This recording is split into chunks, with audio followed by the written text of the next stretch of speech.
Salut à tous et bienvenue dans ce nouvel épisode de la semaine de Valkan, votre newsletter audio qui vous partage des médias et des infotech à découvrir pour passer une bonne semaine. Aujourd'hui, on parle de la semaine 19 qui va du 5 au 11 mai. Alors, j'ai vu plusieurs choses cette semaine. J'ai vu 2 tutos autour de MuleSoft Anypoint. J'ai commencé à me former sur MuleSoft, donc c'est un outil ETL, ESB pour faire des flux entre différentes applications et systèmes. C'est beaucoup plus technique que le logiciel Talend que j'utilise habituellement. Il y a pas mal de code, c'est basé sur du Java. Il va vraiment falloir que je m'y mette sérieusement. La formation sinon est très bien, très claire, donc c'est plutôt agréable. J'ai vu aussi une série de vidéos sur des tutos pour faire des jeux en RenPy. RenPy, c'est un moteur de visual novel qui est en Python. J'ai trouvé ça très intéressant. Je vais peut-être essayer de l'utiliser pour faire une histoire ou deux, faire un proto sur Twine et ensuite le mettre en image sur RenPy. Je sais pas encore, mais c'était des idées que j'avais. J'ai continué aussi la vidéo sur les Feynman Favorite Problem. Donc j'ai découvert en fait pas mal de choses autour de NotebookLM, donc pas mal de nouvelles fonctionnalités, la recherche de sources, la découverte de sources aussi, les mind maps,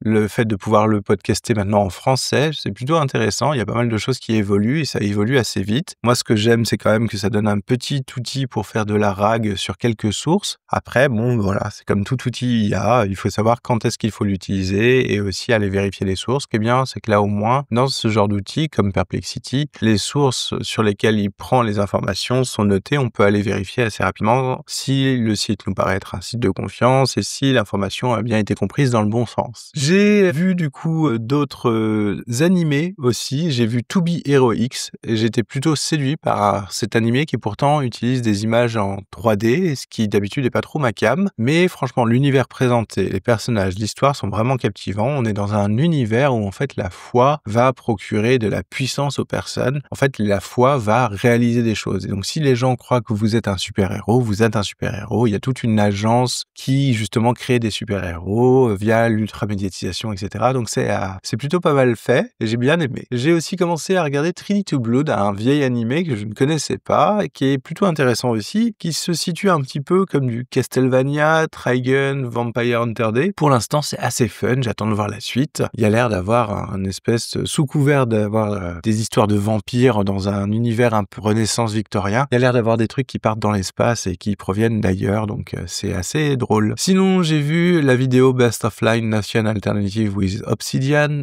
C'est une utilisation en fait sur le plugin de Make.d. Alors, si vous avez l'habitude de Notion et que vous connaissez pas Obsidian, le plugin peut être pas mal pour vous parce que du coup, vous allez pas être perdu. Mais moi, j'ai découvert que ça ne rendrait plus en fait dans mes usages d'Obsidian. Ça nécessiterait de revoir toute mon organisation, revoir toutes mes notes. Et en plus, j'ai trouvé que la vidéo était un peu molle et qu'elle était trop longue pour ce qu'elle présentait. C'est-à-dire qu'au bout d'un moment, on a l'impression de revenir toujours sur la même chose. Cette semaine, j'ai lu A Creative Random ID for Falling Asleep, donc une méthode marrante et qui ne fonctionne pas trop mal sur moi pour essayer de s'endormir et de lutter contre les insomnies. Vous prenez un mot et pour chaque lettre de ce mot, par exemple si vous prenez le mot chat, pour chaque lettre de ce mot, donc par exemple le C, vous essayez de trouver un nombre d'autres mots qui commencent par C. Et ensuite, une fois que vous êtes à court d'idées, vous prenez la lettre H, donc de la deuxième lettre du mot chat, et vous essayez de trouver plein de mots qui commencent par H. Et vous continuez comme ça. Et au final, en fait, ça permet effectivement de déconnecter un peu le cerveau et moi, ça m'a aidé à dormir. J'ai lu un petit article de blog qui s'appelle Do What You Love, qui est autour de la gestion de l'instance Mastodon Fostodon, qui est aussi un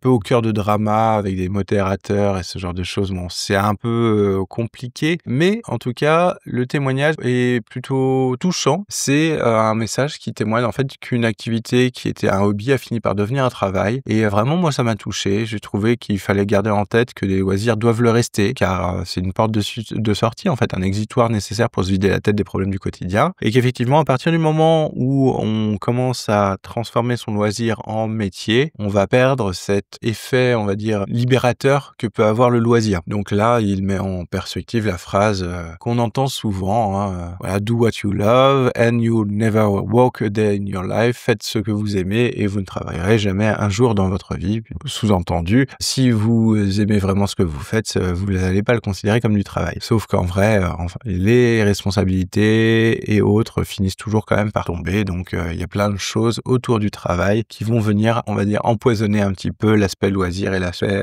amour de ce qu'on fait. J'ai repris ma lecture de Fate, donc le jeu de rôle. Après avoir lu le livre de Hans, qui sont des conseils pour masteriser Fate, j'ai commencé à relire le livre de base pour préparer mon projet de JDR autour de l'isekai. Et du coup, je pense que je vais partir sur ce qu'il propose, c'est-à-dire une création d'un cadre commun et ce genre de choses, parce que ça va être beaucoup plus sympa. En fait, je me suis aperçu à la lecture que Fate proposait déjà une sorte de session zéro où les joueurs et le meneur construisaient ensemble les cadres et les bases en fait de l'histoire qu'ils allaient raconter par la suite. Donc j'ai trouvé ça plutôt intéressant de relire quelques années après avec un regard neuf et puis avec d'autres lectures autour du jeu de rôle. J'ai lu aussi un petit article, une petite discussion qui s'appelle Google Analytics sur le Digital Garden. Donc c'est une discussion autour de la mise en place des analytics de Vercel pour mon Digital Garden fait avec Obsidian. En fait, c'est assez simple à mettre en place. Pour l'instant, la version basique me permet de voir surtout si le site est performant, donc s'il n'y a pas des temps de latence, s'il charge rapidement, etc. Et une idée du nombre de visiteurs par page. Et c'est à peu près tout en fait. Et c'est très bien de ne pas aller plus loin, j'en ai pas besoin. C'est juste pour me faire une idée de savoir s'il y a des gens qui lisent les pages et s'il y a des gens qui lisent plus ou moins telle ou telle page, peut-être qu'il y a des sujets à creuser. Et pour être sûr que le site soit performant et que quand vous alliez dessus, il vous serve la page en moins de temps possible et que vous puissiez avoir accès aux informations si vous en avez envie. J'ai continué aussi ma lecture de Parler pour que les enfants écoutent et écouter pour que les enfants parlent. Donc c'est une lecture de ce livre que je retrouve bien. Je trouve toujours bien ce livre. Il y a beaucoup de choses qui fonctionnent dans notre famille, donc je suis assez content, même si c'est pas toujours facile d'avoir toutes les habilités dont il parle en tête.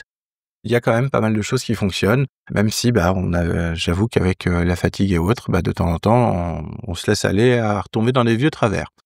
J'ai relu un petit peu ce qui s'appelle le simple camel, c'est le langage simple. C'était dans une des vidéos autour de Mulsoft, si vous voulez aller jeter un œil. En fait, c'est un langage de petite description qui est utilisé aussi par Mulsoft, notamment sur la gestion des contextes et des variables. Donc c'est un peu à l'ancienne dans Mulsoft, mais c'est une syntaxe, un langage de description que j'ai déjà pratiqué, et du coup, je suis un peu moins perdu là-dessus.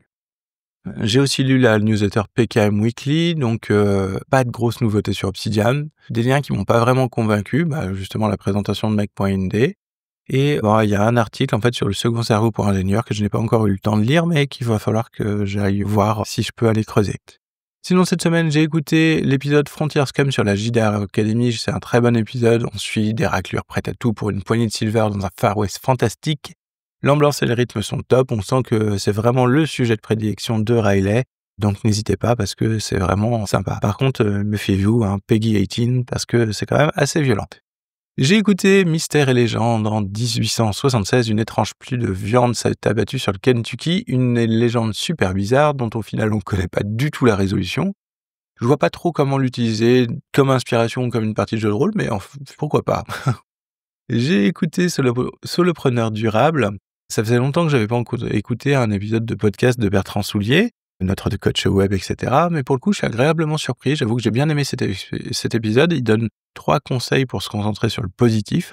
Alors, les 3 kiffs par jour, les exercices de respiration et faire les avantages des situations qu'on souhaitait et des situations qu'on a eues. Donc voilà, ça permet de relativiser en fin de journée et de essayer de recentrer le cerveau qui a un biais normal de survie qui va se concentrer sur le négatif pour anticiper les problèmes, mais ça va permettre de recentrer le cerveau sur le positif de la journée.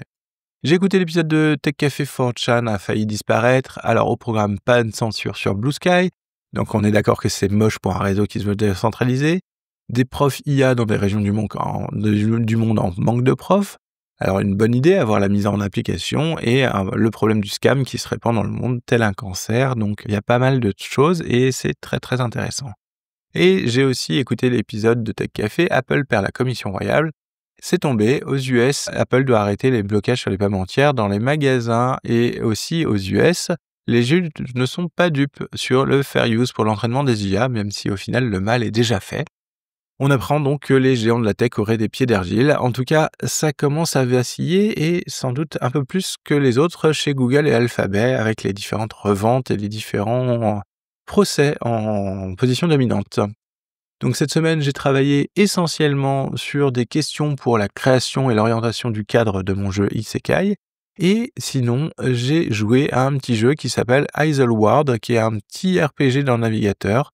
Pour le moment, j'ai pas trop d'avis sur ce jeu, j'ai juste testé un petit peu quand j'ai eu le temps. Ça a l'air sympa, faut voir si j'arrive à m'y plonger un petit peu plus et si j'arrive à dégager du temps pour ça.